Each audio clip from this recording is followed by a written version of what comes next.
And now, introducing the champion, fighting out of Montreal, Quebec, Canada, ladies and gentlemen, presenting the reigning, defending, undisputed UFC welterweight champion of the world, George Rush St-Pierre!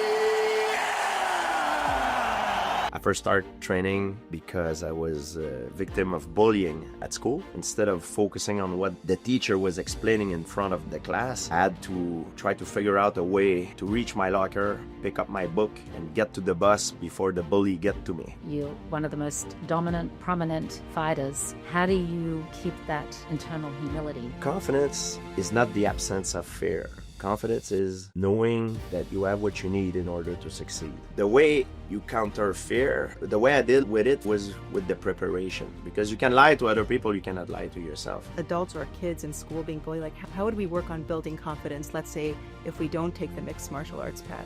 I've lost in my professional career twice. And each of the losses that I had made me a better fighter, because I learned a lesson every time I've lost, and I never repeated the same mistakes. So you came to a point where you reached like a peak of sorts, right? You became the greatest of all time. Once you get to that point, how do you continue to build on that? The only thing that I do control is the thing that needs to be done every single day until the fight, and I need to make sure that those things that needs to be done at all costs. What advice you give someone who feels like they're constantly fighting their own battle? Visualization, I strongly believe, is one of the big part of my success, and it's something that most people don't talk enough about. What would you say now to your younger self about confronting this bully? Scars reminds us where we come from. They don't have to dictate where we're going. Ooh, I love that. Welcome back to From the Inside Out. I'm Rivkah. And I'm Eda. Today our interview takes place in Montreal, Canada. And we're joined by a very special guest, George St-Pierre, who is one of the greatest fighters in history. George is admired for not just his fighting ability, but for his humility, his strength, and his resilience. And we are so excited to be sitting down with him in a conversation about what strength truly means. And we're going to explore where he finds his fuel, some of the greatest lessons that he learned beyond the sport of fighting and mixed martial arts. What an amazing guy. We're blown away by his wisdom and by his strength, not just physical strength, but his mental strength. And we can't wait for you to hear this episode. His life experiences, the things he's learned, and how we can apply them in our life are invaluable. This episode is brought to you by Pure Plank, a thoughtfully designed fitness tool that redefines core training. With its signature cushioned rubber pad to reduce pressure on joints, detachable handles for added safety, and a built-in digital timer with the free app to track progress and tailored workouts, Pure Plank helps you train smarter and make every second count. How appropriate for this episode. Yeah, because we talked about training hard versus training strong, and I think anyone who's done a plank before knows that after a certain period of time it becomes very draining and you get tired very quickly, and Pure Plank figured out a way to give you the ability to plank without straining your muscles as much. It just gives you the ability to plank more efficiently, more effectively, and in a smarter way. And we have a special promotion, a discount for our Inside Out listeners. If you use the promo code InsideOut15, capital letters InsideOut15, for a 15% discount off of your Pure Plank. Highly recommended for staying fit. You can have it in your house. It doesn't take up much space. You can put it behind your couch. I would love one of those, because planks are so important for your core and for engaging and then going out and doing your workout. I think it'd be an amazing thing to have. Yeah. So thank you for sponsoring today. And thank you, Pure Plank. Yeah, thank you for your plank. And if you want to sponsor an episode of ours, go and email rivkahandeda@gmail.com. Rivkah with an H, Rivkah, and Eda, EDA, @gmail.com. And we'd love to partner with you. And enjoy the episode today. We just finished the episode and we both found it so inspiring. So many life lessons in how to fight our fight in life, in mind, body, and soul. It's amazing all the applications that fighting has in life, and how he was able to share things with us that we can apply and that hopefully you can apply in your life. And we want to extend a huge thank you. We're so grateful to George St-Pierre for making the time to come here and to visit us and to sit with us in what I think is a really life-changing and amazing conversation. Enjoy. Georges St-Pierre, saying in my best possible French accent. Welcome. Thank you so much for being here. We're honored, and it's a pleasure to have one of the greatest mixed martial artists of all time and to share with us the lessons that you've learned in your life. We're so excited to hear them. But first, could you tell us what motivated you to become a fighter? It's a good question. I think it's many things that motivates me to become a fighter. I first started training because I was a victim of bullying at school. Then later on, it transformed into a passion. Then the passion transformed into a way that I earn a living. So it was a long journey, but it all started much differently than it is right now. Right. So the part you shared that it led to you making a living, that was the last thing. First, it was because you were bullied, and then it became a passion. Well, I always been a big fan of martial arts movie. Jean-Claude Van Damme, Bloodsport, Arnold Schwarzenegger, Chuck Norris. I grew up watching those movies, Rocky, and growing up at the school where I was, instead of focusing on what the teacher was explaining in front of the class, I had to try to figure out a way to reach my locker, pick up my book, and get to the bus before the bully get to me. And that was something that happened to me on a weekly basis at the time. So things were not going very well for me at school at the time. Also, on top of that, growing up, I had in my family, I had problem. My dad was drinking. He had a drinking problem. So things were not very well at home as well. And my parents saw that I grew up with a lot of anger, and I was about to go to the wrong path of life, and they decided to put me in karate. And quickly, karate, the dojo where I was training, became the place where I felt the best because I was doing well there. And so that's how everything changes. And I start collecting medal, and karate became the place where I felt like I was important. And I learned how to build up a confidence, and everything changed from there. Later on, my dad did something unbelievable. He quit drinking, and he became my number one inspiration. I mean, I think I'm very fortunate to have someone that I can look up to, like my dad. And everything started very badly, but it transformed into a very inspirational story for me when he quit drinking, because he re-solidified my family all together. And I saw how hard it is. And not only that he quit drinking, I saw after that he started mentor young people that wanted to quit drinking themselves.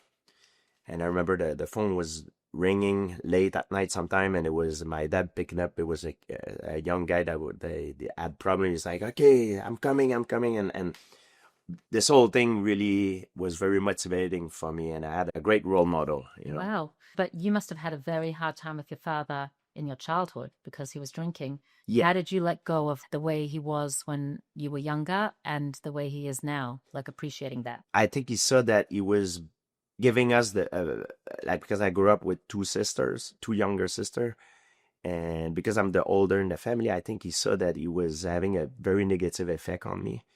And he quit drinking first, not maybe for him, but for us, because he loved us more than he loved himself. I'm just very fortunate because now that I'm older and I look back at things, I see a lot of kids growing up, they're not fortunate enough to have a father figure that showed them a good example. And I'm just very happy that it happened to me. Everything started bad at the beginning because, he was drinking and everything, and I had problem at school. But then when I started training karate, I learned how to be more confident. I wish I could tell you because I learned how to defend myself. I beat up all my bullies, but that's not how I get rid of my bullying problem. Is because I learned how to carry myself differently, to look at people in the eyes when I talk to them, stand up straight. And when you change the way you carry yourself, sometimes the bully, because bully I always go after people that are weak. If you carry yourself with confidence, they're going to let you go most of the time. And on top of that, my dad changed, and it really re-solidified my family. And I saw, even at the time I was very young, I couldn't really understood what was going on, but I saw how hard it was to stop drinking because it's an addiction. It's called alcoholism. And I saw how much he struggled, and it really inspired me. I mean, this whole thing, this whole process, it took a few years, and it was hard. And I saw like he was working on himself. I have a very good role model, and I'm very fortunate to have that. To grow up witnessing this, because I think all my strength and resilience, I got it from my father. And I wonder, it's also so reciprocal. Like, you watched your father turn a struggle into an opportunity to help other people with alcoholism, and your father watched you turn a struggle into an opportunity, struggling as a kid and then going into martial arts, self-defense, and using it as an opportunity for growth. And that's such a theme here also, is like, what is it that you're struggling with? How can it help you grow? And I think it's really beautiful that, especially that you went to get equipped to be able to confront the bully. And you're saying that what really is effective is confidence, not even having to fight the bully, but just having the skills of confidence. So how do you, adults or kids in school being bullied, like how would we work on building confidence, let's say, if we don't take the mixed martial arts path? It's a great question, and it's a question that I got asked very often. I believe the best way to counter bullying, because like I said, bullied very often will go after weak people that lack confidence. And it was when I was young, at the beginning, before I started training martial art, I was a kid that lacked a lot of confidence. I was looking down. When I walk, I shrug my shoulder. I couldn't look at someone in the eyes. Even been here with you having this interview, if I would have told a young George that I would have done that, you would not have believed it. So the way you build confidence, and you can change yourself, because I remember when I was young, I always complained about myself, but I wanted to change my environment. But I realized that if I want to change my environment, I needed to change myself first, from the inside out. And the way you do it, Our podcast is called From the Inside Out. Good word. That's right. So the way you change yourself from the inside out, from that perspective, I believe in. And very often parents ask me that question, is I think everybody is different. First, you need to find what is your passion. You need to find the kids what it is passion. What does he love to do? Mine was martial art, but it could be art, could be music, singing a song. It could be anything. Once you know what the kids love, put it in that. Make him work his craft and develop his craft. And as he develops his craft, because he loves what he's going to do, he's going to be willing to put time into that craft and to work on it. And if he work on it, chances are he's going to get better. And if he gets better, he's going to build up a confidence. Yeah. Confidence can be reflected in any ways. If you're good at something, it's important to have something that you love and you work on, and you can get better. It will improve your confidence, and it will show in your demeanor and the way you carry yourself. Right. Now then, confidence can also lead to arrogance. And I noticed in you, watching your interviews, and also Joe Rogan had said you're like one of the nicest, most intelligent person he's met. And I saw it myself when I started watching your interviews, and we wanted to know, you're doing something very physical, and you're one of the most dominant, prominent fighters. How do you keep that internal humility and through this and not become arrogant, which we know that you're not? You can feel it. Well, you need to have confidence, but yeah, there's a fine line between arrogance and confidence. And most people cannot make the difference between the two. Confidence is not the absence of fear. Confidence is knowing that you have what you need in order to succeed. And in mixed martial art, it's a very egotistic sport. Most guys, they don't want to admit that they're scared, they're stressed, which has never been my case. I am confident enough to tell even my opponent, I'm like, hey, I'm scared, I'm terrified, I'm very nervous. But you know what? On Saturday night, I'm gonna make the walk. It doesn't matter how I feel, I'm gonna make the walk and I'm gonna fight. And I'm gonna go out there with confidence because I know I put in the work, I'm the best version that I could be. And knowing this, for me, I think it is much scarier than saying, like, hey, I'm not afraid of you, and try to putting a mask and lying. The way you counter fear, the way I deal with it, for me, it was with the preparation. If I prepare myself the best I can, knowing that I didn't cut corners, I've done everything I could have done, everything possible I could have done to be the best version of myself, I can go out there with confidence. And this is the same thing with anything in life. Like if you're a young person who has an exam in a particular date, and you have not studied, you have not prepared, you're gonna be scared, but you're not gonna be confident, because you can lie to other people, you cannot lie to yourself. However, if you have an exam and you have studied as much as you could, you're still gonna be scared, but you have the right to walk in there with confidence. And the same thing in everything in life. But how do you know when you've actually done the best version of yourself and you've done everything you can? There's always that little bit that you could do more. Oh, of course, there's always doubt. Absolutely. There's no certainty. The way I prepare myself is I always try to focus on the things that I control. I try to not focus on the things that I do not have control. For example, before a fight, because I was a fighter, I don't control what people gonna say about me. I don't control what my opponent is gonna do. I don't even control the outcome of the fight. Am I gonna win or lose? People are like, oh no, you don't focus on that. I'm like, no, I don't control. Am I gonna win or lose? Ultimately, I do not control that. I believe, maybe it's my fate or whatever, I believe this has no control on that. The only thing that I do control is the thing that needs to be done every single day until the fight. And I need to make sure that those things that needs to be done at all costs. And if I do that, it will take care of the outcome. You know, the only thing I can do is to try to slip the odds in my favor in order to succeed.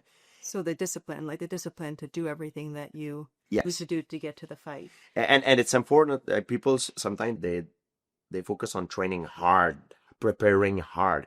It's important to train hard, train smart. It's even more important. Right. It's about how do you do the training? Yeah. Tell us. A lot of guys, they train hard, but they don't train smart. They don't use a good methods. So they waste a lot of energy and strength, but it does not bring them as much as a good result as someone who's more efficient. I think it's efficiency. Being efficient, it's very important. And in order to find the best efficient way to do something, you need to make your research. In order to improve, when I was younger, I was always constantly searching most efficient way to develop certain skills, which forces me to get out of my comfort zone and to travel, to seek knowledge elsewhere. If I would have stayed in my comfort zone at home in Montreal, and I would not have learned as much. But I traveled. I went to Brazil. I went to different places where I didn't even speak the language at that time. I went to New York at that time. I couldn't speak English at that time, but I forced myself to get out of my comfort zone in order to seek certain knowledge that I could after bring back and share with my team and to develop skill to be better, to be more efficient. I think a misconception a lot of people have is that fighting is a physical sport. It is physical, but it's very technical. It's a chess game. It's like anything in life, right? If you try to do something, you can work hard, but the best thing is to work smart. Work smart, it's always better, you know? And of course, you have to work hard, but be efficient. I think efficiency is, in fighting and everything, it's the most important thing. So, which means you're using your mind first. Mm-hmm. Because this idea, this is one of the books that we have here on the table. It's called Tanya, and it's a way in Jewish life. It's a Hasidic book that one of the great Hasidic masters wrote, the Alter Rebbe, and it's really about understanding yourself and being the best version of yourself. And one of the concepts in there, it's in Hebrew, it's called Moach Shalat al Halev, that we use the mind over the heart, mind over matter.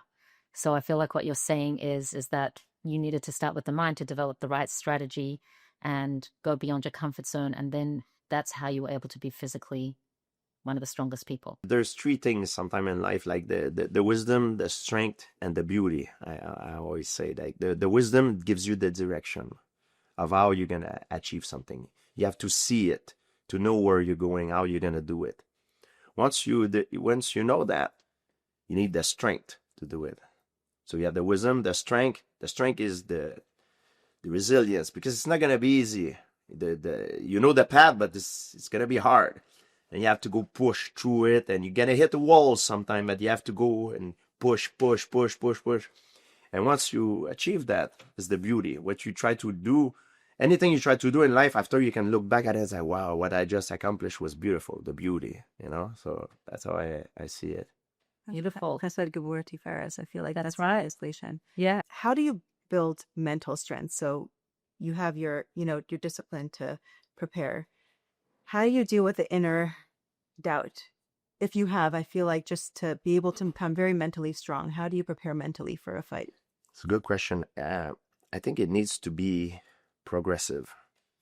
If you try to build someone's mental strength, and you give him a task that is too challenging, he's going to give up, because it's too challenging for him. It's impossible. And if you give him a task that is it's not challenging enough, he's going to get bored, so he's going to, I think the way you develop mental strength is it's step by step. You need something that is challenging enough, but that does not bore you. So once you overcome that, then you can go further. Not too much, but there's a little bit. Then again, it's like going up the stairs, you know what I mean? Every step is bigger than the last one, and that's how I think you build up mental strength. And in everything in life, like I see parents sometimes their kids comes and they ask them, hey, can you fix this? I'm like, yeah, he fixed and give it back. I think it's a mistake. So I tell the kids, I don't know how to fix it, but I think if you try that, maybe it will be fixed. Let the kid do it, so he fix it himself. So it gives him an obstacle, and it's just an example that I think you can build up mental strength. I was very fortunate in life that my mentor did that for me. They didn't give me the answer right away. They didn't give it to me. They make me work on it to build up my mental strength. I think it's important. So you came to a point where you reached like a peak of sorts, right? You became the greatest of all time. Once you get to that point, how do you continue to build on that? That's such a huge milestone. To become champion in sports, it's very hard. But which is even harder is to stay champion, because once you're champion, a lot of people their end goal is to become champion, and at one point it was my end goal, but when I get there, then what? Now what do I? Yeah, Next. exactly. Because if you don't improve while you're there, and you sit and you're like, I'm on top, I'm gonna stay there. The problem is the competition gonna catch up to you, because things in life evolve and get better. So what do you do? So once you're champion, you're the champion. it's hard to become champion, but it's even harder to stay champion, because when you're the contender, you have one guy that you study, that's your benchmark. But once you're the champion, is nobody above you, but the entire roster is looking at you. But you, when you have a fight, you have maybe a few months to prepare for one particular style. But those guys coming up, they've been watching you for years, trying to find a weakness, a chink in your armor. So they had a lot more time to prepare than you do. That's why it's harder to stay champion. So what do you do to stay motivated when you're champion? You're trying to always be better than the one you were yesterday. Like, I want to be better than I am today. So it's you against you. And this concept can be used not only when you're champion, like in everyday's life. During your ascension, when you climb up. You always, people have a tendency to compare themselves to others. And I did. It's okay, but ultimately you always want to compare yourself, you to you yesterday. And always try to be better than the one you were yesterday. And when you're champion too, because you're in my category, I was champion in my category. If I want, as a competitive person, compare yourself to you yesterday, but also try to compare yourself to the other champion to be better than them, according to what they have done for legacy. It's a competition, and so that's how I did. I was not competing necessarily against the people in my division. I was competing against other athletes of other sport in their own field. I wanted to be, so that's how I keep my the competitive edge. Right, I hear you. And it's important when you compete with other people, you don't want to bring them down. You want to elevate yourself to them, So this is a mentality. Sometimes people, they try to talk bad about other people, to try to bring the competition down, to try to elevate themselves. No, he's there, compliment other people, and try to reach them there. It's important. That's such an important thought in life in general. In order to elevate yourself, don't try to bring others down. Try to look up to those people and elevate them and yourself. That's right. Because if you elevate them, and if you want at one point able to reach them or surpass them, that means it's going to elevate you. Right. But if you try to bring them down and you surpass them, that means you already bring them down. That means it's not elevating you because you bring them down, so you're not reaching your full potential. Exactly. And when you say that you can't control the outcome, yet the outcome, you said the third step is the beauty. So sometimes the beauty could be that you've lost, and sometimes it could be that you've won. Do you see them both as beautiful? Yeah, it's not beautiful when it just happened, but when you look back at things like I had 2 losses in my professional career, but I had a lot more losses in my life. In going. You had more losses than wins? Oh, absolutely. I've lost a lot of fights. When I competed in karate and in wrestling, I've lost multiple time. In jiu-jitsu as well.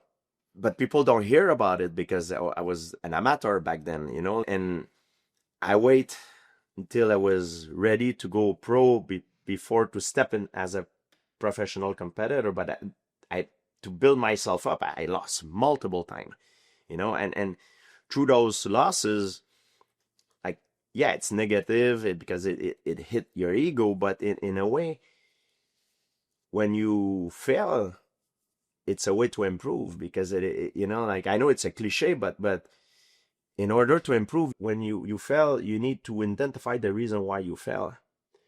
And when you identify those reasons, you have to make sure that you never make the same mistake again, which that doesn't mean you're never going to fail again. It means you're not going to fail for the same reason again. Right. If you follow that path.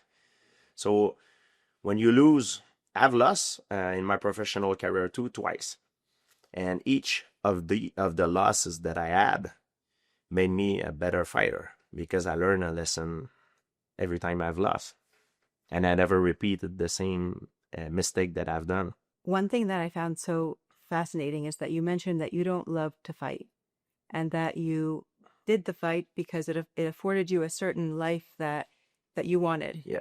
So can you tell us about that? And also, how do you maintain a passion for something that you don't inherently love? Or And did you continue come to to do love it? it? Yeah, it's a love-hate relationship. Oh, I'll try to explain it the best way Okay. I could. It's kind of very hard to explain. I never liked to fight. I use that to propel me where I wanted to be in life, to buy my freedom. Growing up, I didn't have much money. I was broke. I worked very, very hard, so I didn't have much freedom.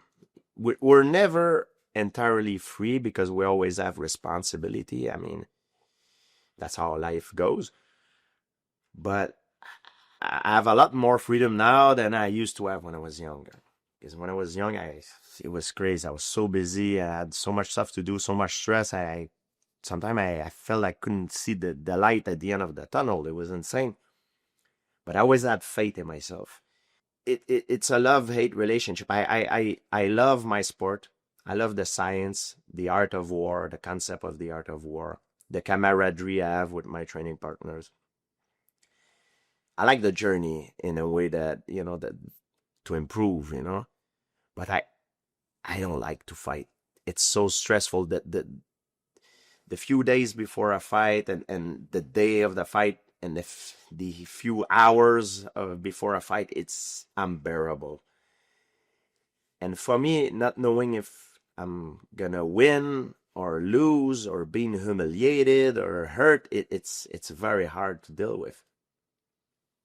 However, when everything is done and you succeed, the feeling of the achievement of winning is such a high that you realize after that everything was worth it. But you have to go through that process and that pain that is unbearable. They say sometimes that bigger the risk, bigger is the reward, and it's really true in fighting. I think it's true in a lot of things. Oh God, yeah. Yeah, it needs to be, it's like a cliche, bigger the risk, bigger the reward, but it's a calculated risk in a way. I have faith in myself. I think it's worth it. I think I'm going to win, and I launch myself 100% and I go, It's not like I'm betting on something, not with no calculation, and this is kind of stupid to do. You don't want to make your life like a coin toss because Right. I don't want to be the victim of chance, I think I believe in causality, and I want to make my own Yeah, well, chance. we were discussing this before, saying that we were nervous. We're always nervous before our interviews. And we were discussing that, sometimes like you came up spontaneously, and that sometimes the best things happen spontaneously. But Eda was also saying, but we also need to have strategy and prepare the right questions. Like we need to do our part. Mm-hmm. And then you trust in God and trust in the words flowing, but you need to know that you've prepared and done your part. Yeah, I think so. I think you need, everything started with a preparation. If you read about, I like the art of war because that's my field of expertise. Fighting, mixed martial art is same concept of the art of war. It's the same thing. When you're going to negotiate a business deal or, anything, you're going in my army against his army, me fighting this guy. You're always trying to figure out what is my strong point and try to transform yourself to become the perfect nemesis to who you're going up against. And how I'm going to take him outside of his comfort zone and bring him where I'm the strongest. And the same thing in everything is the concept of the art of war. Know thy enemy, like you have to know. Yeah, know the enemy and know yourself. Sometimes it's hard to know yourself, to look at yourself in the mirror and have a right assessment of who you are. And in order to do that, I think you need to know yourself well, but you need the help sometimes of people who knows you that as an outside view of really who you are. And I was very fortunate in my life and my career. I had great people in my entourage that I could trust. and they gave me the right assessment. Because you think about of something about you, but you might not have the perfect accurate. It's hard to be objective. Yes. Yeah. Yes, exactly. You need your view, but also the outside view, different perspective. I think it's better the more perspective you have on yourself and on who you're going up against, the best you can make a strategy and a decision, and the better you can prepare yourself. I think that takes humility to know that you need an outside point of view. Absolutely. I mean, you need humility, but if you're cocky, you're not gonna achieve it. You know, you need to be able to have a good team. Yeah, when I was fighting, I was alone in the octagon, but I always have a great team. You need to build up a team, and in everything you do in life, if you want to be the best, I think you need to build up a team. I'm a fighter. That's what I do, but there's a lot of things that needs to be done for me that I don't have the expertise to do it. So I need to hire people or have a team of people that has that expertise. And the way you build up a team, I think you need to look for people that has the competency, and also people that you can trust. And I make mistake in my life where I hire people that has the competency, but I couldn't trust them. So what happened is they were dishonest and dishonest with me, and I got taken advantage of.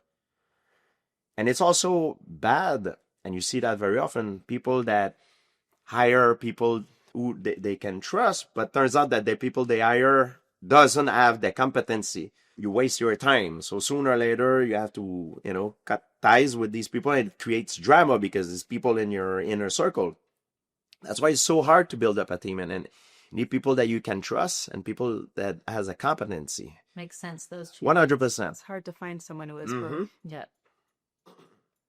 And you found a team that had both competency and Did trust. it Yes. take you time to build a team? It takes a lot of time, and I made many mistakes.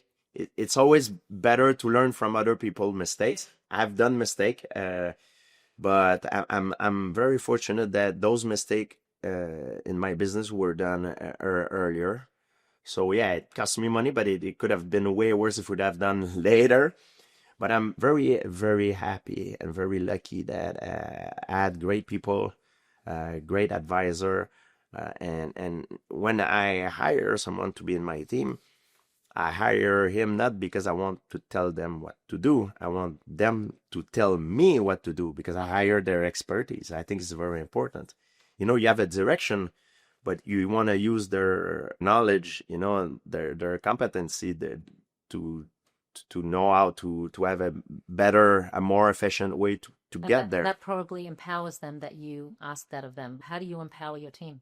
I'm not afraid to give them power. If they're part of my team, it's because I trust them.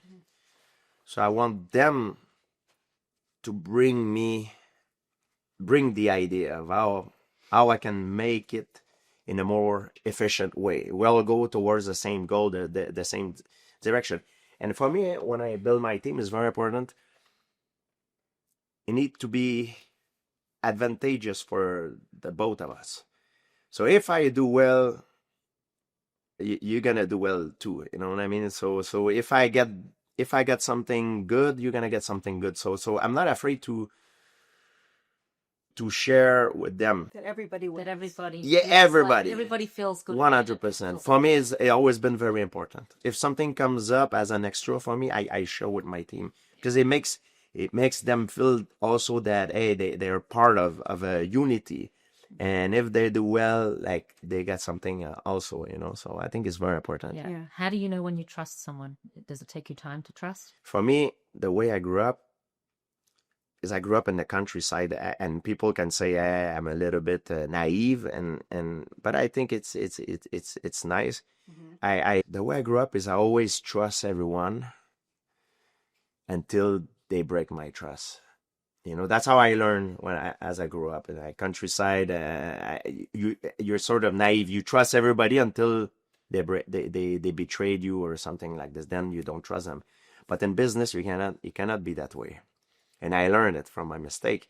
In business, as an entrepreneur, you have to have no trust in no one until they gain your trust.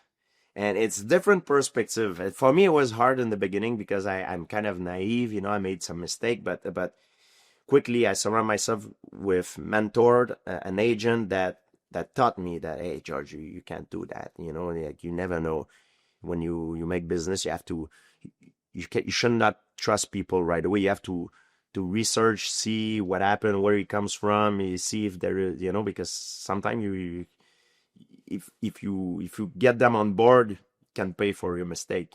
Yeah, I think that's the key, is to do research, because I would imagine there's the both ways of doing it. I think it's so nice to go in with a trusting relationship, because if you start with not trusting anyone, the world becomes such a scary place. It's like you can't trust anybody.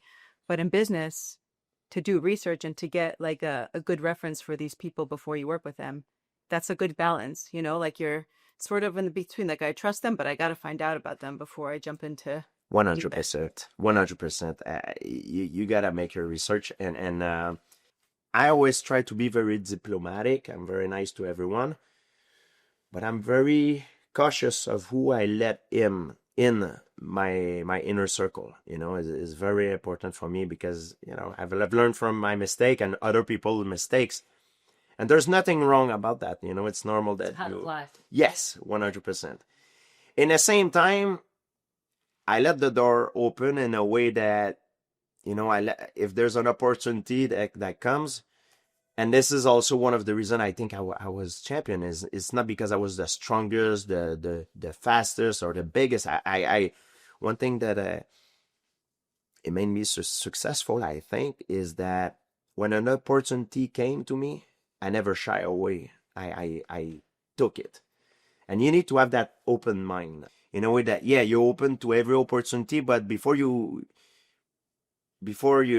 get in, like, you need to research, do the work, the due diligence, see if it's worth it. And when it's worth it, go 100%. You know what I mean? That's so huge, because it's important for kids to know that, but even in a way more important for adults. Like, we're all kind of in this similar stage of life, and a lot of people in their 40s, they feel like that's it. My life is behind me. My best days are behind me. But we've seen so many people reinvent themselves in their 40s, in their 50s, even in their 60s, 70s. Mm-hmm.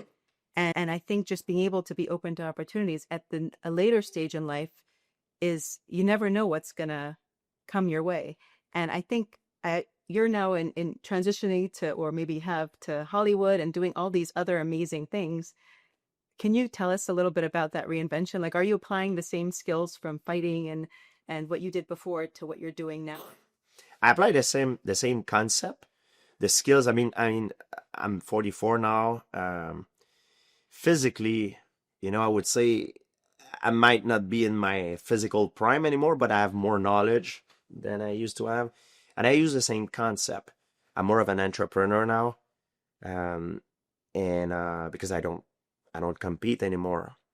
But it's the same thing. When an opportunity comes to me, I make sure, I prepare, I study, I see if it's good. But when I see that it's good, I go all in. And the reason why someone will improve faster than another very, very often is that I think you need to be willing, when an opportunity comes your way, you need to be willing to step outside your comfort zone in order to get it. You know what I mean? And I think this is very important, and same today, when I have an opportunity, I try to go get it, even if it forces me to get out my comfort zone, and I think it's important. Yeah. So you're still now getting out of your comfort zone. Absolutely. And it's fun. Yeah. You're always, every single opportunity, you feel like you're pushing past your comfort zone. I think you have to. Sometimes it forces you to do so, and I think it's important. It makes you develop other skills, and it's the only way to develop skills is pushing past your comfort zone. 100%. It's important, and sometimes you develop the different passions, that you didn't even know you had. It's fun, Did you develop a passion that you didn't know you had? Absolutely, it did. For example, I give you an example of something I never thought that it would happen to me. Up to quite recently, I I never been really in shooting firearms and hunting and stuff like that. But a friend of mine took me on the range one day, and I tried to. For the first time, I went to shoot, and I really liked it. I never thought I would have liked it. It's a skill. It's a fun skill to develop. And then I got invited to go to hunt, bear hunting, with a friend of mine who's works in military in the US, but he came to Canada. And I never thought nothing about hunting. I've seen some of my friends saying, "Oh, it's fun. It's very therapeutic. You should try." But I don't think it was my thing. But when my friend from the US asked me to go bear hunting, I did it more because I wanted to be polite. I said, "Oh yeah, I'll go." But I never thought I would like the experience,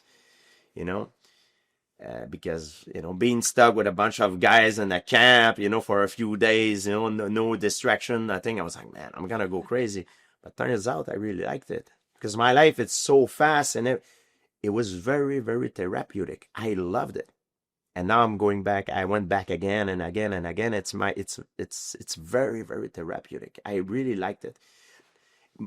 It's not about really the hunt. It's more about the experience. You're immersed in nature. I never thought I would like it. I never thought it would be something that I would like. And what it did for me also, it opens the door for new business partners. Because now I have different companies that are in firearm and in hunting business that they're coming my way. So it's that's one example of getting out of your comfort zone. Yeah. It all first started with me saying, "Oh, okay, I'm gonna give it a try. I'm willing, I'm open minded, I'm gonna give it a try." It turns out like I loved it. Yeah. Wow. You never know what you're Never know. And now I'm going to Austin, Texas. I'm going to hunt with friends of mine as well. Right. So with the same guy who took me for bear hunting, Bill, and Joe Rogan are gonna be there too. Nice. Tyler, a friend of mine who has a bow company. I never shot bow before, so it's a new experience. I'm willing to try it. Does it bother you that you're not at the same strength that you were? Because you just said that you're not as strong. Well, of course, I think it's a part of life. I wish I would like to go back 10 years, like to But is to it get me in is that. it your age, or is it because you're not a champ? You're not doing that professionally anymore. I think it's age. The life of an athlete is sometimes everything goes up, then it goes down. It's a cycle of life. You cannot be in your physical prime. Of course, I'm smarter, I have more experience, more knowledge than I used to have. But maybe my physical prime start to a little bit diminish, after 40. But you're It's normal. strong. Well, I'm strong, but I might not be as strong as I used to Right. be, like 10 years ago, for example. But don't you think more wisdom gives you more strength than the physical? Yes, 100%. Yes, it gives me more strength as a human, but I'm talking about as a competitor. Right. Yeah, 100%. I'm more strong. I'm more confident as a man, as a person in life. 100%. I think that's a good life lesson. It's more important. Yeah, You get 100%. caught up in the physical. But Yes, as- I might not be as strong physically, Yeah. but like you said, yes. Yeah. I would love for you to give us some advice as Jewish women and for our listeners that are Jewish, because in today's world, there's a lot of anti-Semitism. Mhm. And sometimes we don't know how to fight. Some of us can't fight physically, but sometimes some of us can fight with words. Should we sometimes not fight and just remain silent? I want to know if you have any advice for anti-Semitism or what's going on in the world today for the Jewish people. I think, from a fighter's perspective, for me, the best way is to always avoid the fighting. If I know if I'm, if I can avoid it, I try to avoid it at all costs. But sometimes you have no choice. You have to go through it. So the best way, I think, is to prepare yourself. Prepare yourself the best you can, and with the preparation, it builds up your confidence. Because you know that if something happens, you have what you need in order to protect yourself. But if you don't have to use it, you just don't use it. But at least you have it. It's better to have it and not using it than to need it and not having it. You know, that's how that's how I would see things in life. I try to always prepare myself for anything. But if I don't have to use it, good, no problem. But if I do have to use it, I have it. Yeah, that's how you confront a bully. A life in life, there's bullies. Yeah. Unfortunately, it's a big problem in schools today, and out in the world. It's a big issue. And what would you say now to your younger self about, confronting this bully? Have you ever? It's strangely sometimes we think our struggles because they taught us so much. Is it possible to go back to that place of being able to thank even the bully for where you came today, for who you became because of that experience? I don't have any hate towards any of the people who bullied me. I think they did it because they were probably themselves victim of bullying, and that's how they learn how to communicate. I think those experiences made me stronger, and I'm kind of happy that it happened. A lot of people they sometimes they wish they would erase certain part of your life, but I think it makes you who you are. You know, it's those experience, every experience that you have changes you for the worse or changes you for the best. I try to force myself to see the positive in everything. You know, of course, it could be traumatic, could be bad, but if you deal with it in a right way, it could be a positive experience in a way. That's such a beautiful answer. I feel like that's a very healing answer. That sounds like you healed. Did you go through a stage where you were angry about it? I was a little bit angry in the beginning, but as I grew up and I see how when I see how life works, I understood that it was a good thing. Yeah, it's channeled. Yeah. It was channeled. It made me better. Positive. Yeah. Yes. That's why you are who you are today. Yeah. Yeah. I mean, I think I try to focus more on the positive than the negative. I think it's important. And this is something I do. I mean, some people will say it's esoteric or this and that, or it has nothing to do with religious. You could see it from a religious point of view or esoteric point of view, or just a human point of view. But I really strongly believe in the strength of will, strength of mind, and try to be happy. And it's something that I've done throughout my career, visualization. And I strongly believe is one of the big part of my success, and it's something that most people don't talk enough about. And I've read many things about this subject, but it's something that I've done. Like, I always try to force myself to visualize what I want. And of course, when you force yourself to visualize your goal, sometimes it's normal. Some image will pop in your head. Sometimes it's beautiful, but sometimes it's negative as well. You will see yourself fail. But it's important that when you see yourself fail, you force yourself to find a way how you're going to overcome the situation and be on top. You never want to end your visualization on a negative note, because it's going to leave a scar in your head. Before a fight, I was haunted by different image, and sometimes they were good. It was me winning, but sometimes I get dropped with a punch. But what am I gonna do? I'm not gonna end my visualization on that. I get dropped. Oh, I'm gonna scramble back up and get in control back to the fight, and now I can let go and go on with my life. And I think it's very important in life and everything. And one way I force myself to be happy before I go to bed and when I wake up, there's something that I do. It's like a ritual I do. Before I go to bed, before I close my eyes, and I force myself to try to sleep, I always try to remind myself what I need to do tomorrow to get me closer to my goal. Once I've done that, it's very fast. And then after that, I want to thanks life for what I have. I'm very healthy. I have a beautiful family that is very healthy. I have that. And thank you. And then I close my eyes and I say, and when I wake up, I do the opposite. I wake up, I thanks. I'm very thankful for what I have. I'll try to think about all the things that you have that you need to be thankful for. And then before I stand up, what I need to do. I remind myself what I need to do to get myself closer to my goal. And then I start my day. This is something I do pretty much every day. I think it's important. And often you read book about mental strength and imagery, and the way people understood it is the wrong way. I think they believe that if you think of something, the goal will come towards you. I don't think it's accurate. I think it's good to do visualization, but it's you that needs to go towards the goal.